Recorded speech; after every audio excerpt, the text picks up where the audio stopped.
अच्छा, भगत सिंह का नाम सुनते ही सबसे पहले क्या ख्याल आता है? ज्यादातर लोगों के जहन में एक ही तस्वीर उभरती है ना?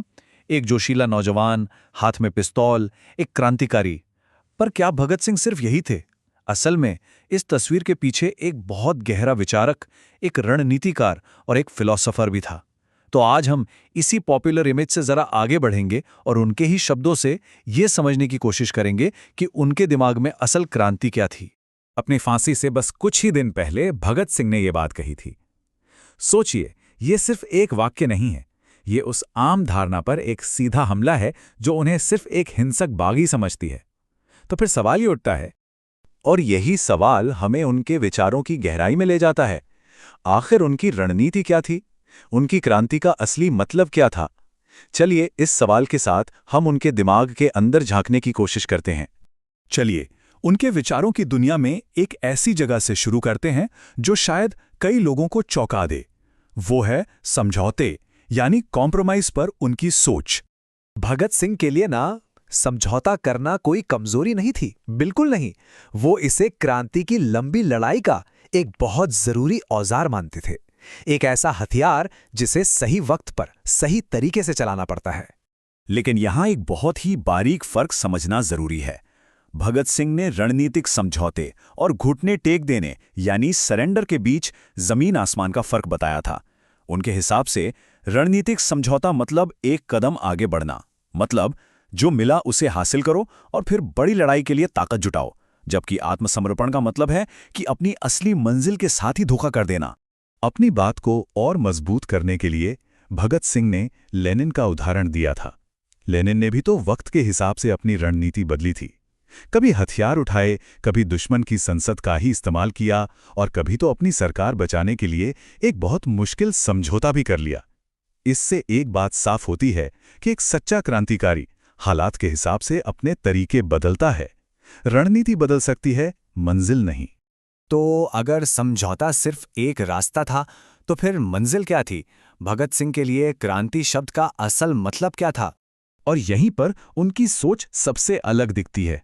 देखिए, उनके लिए क्रांति का मतलब सिर्फ अंग्रेजों की सरकार को बदलना नहीं था, नहीं, बल्कि पूरे समाज के ढांचे को ही बदल देना था। एक ऐसा सिस्टम बनाना जहां ताकत आम मजदूरों और किसानों के हाथ में हो। यहां एकदम साफ पता चलता है कि उनकी लड़ाई किससे अलग थी। वो उस आज़ादी की लड़ाई के आलोचक थे जिसका मकसद सिर्फ सत्ता को गोरे साहबों से लेकर कुछ हिंदुस्तानी अमीरों के हाथ में थमाना था। भगत सिंह की क्रांति आम जनता की थी, किसानों और मजदूरों के लिए थी, जिन्हें वो असली क्रांतिकारी सेना कहते थे। तो सवाल ये उठता है कि इतनी गहरे राजनीतिक सोच की जड़ें कहाँ थीं? चलिए अब उनके पॉलिटिकल विचारों से थोड़ा हटकर उनके निजी दर्शन को समझते हैं। ये सवाल हमें सीधे उनकी निजी सोच तक ले जाता है और जवाब शायद हैरान करने वाला है। समाज को जड़ से बदल देने की उनकी ये ताकत किसी आस्था या विश्वास से नहीं, बल्कि उनके तर्क और विवेक से आती थी। कई लोगों ने कहा कि उनका नास्तिक होना उनके घमंड की निशानी है, लेकिन अपने मशहूर लेख मैं नास्तिक क्यों हूं में उन्होंने इसका जवाब दिया। उन्होंने कहा यह घमंड या अहंकार नहीं है, बल्कि स्वाभिमान है। मतलब गहरी सोच और काफी पढ़ाई लिखाई के बाद अपने नतीजों पर बना एक जायज भरोसा। उनके लिए आंख बंद करके किसी भी बात को मान लेना इंसान की तरक्की का सबसे बड़ा दुश्मन था। वो मानते थे कि असली प्रगति तभी हो सकती है जब हम हर पुरानी बात पर सवाल करें, उसे तर्क की कसौटी पर परखें और अगर वो गलत साबित हो तो उसे छोड़ने की हिम्मत भी रखें। तो जब हम इन सभी बातों को एक साथ जोड़ते हैं, उनकी रणनीति, उनकी क्रांति की परिभाषा और उनका निजी दर्शन, तो आखिर भगत सिंह की कौन सी तस्वीर सामने आती है? और यही वो तस्वीर है जो उनकी असली विरासत को दिखाती है। उनके लिए क्रांतिकारी होने का मतलब सिर्फ बम और पिस्तौल नहीं था। इसका मतलब था हर उस ताकत पर सवाल उठाना जो इंसान को दबाती है, चाहे वो अंग्रेजों की हुकूमत हो, अमीरों का सिस्टम हो या फिर ईश्वर का डर ही क्यों ना हो। तो भगत सिंह की कहानी सिर्फ इतिहास का एक पन्ना नहीं है, ये असल में सोचने का एक तरीका है। ये हमें अपनी आज की दुनिया को देखने और पूछने पर मजबूर करती है कि वो कौन सी पक्की बातें हैं, वो कौन से अटल विचार हैं जिन पर आज सवाल उठाना सबसे ज्यादा जरूरी है।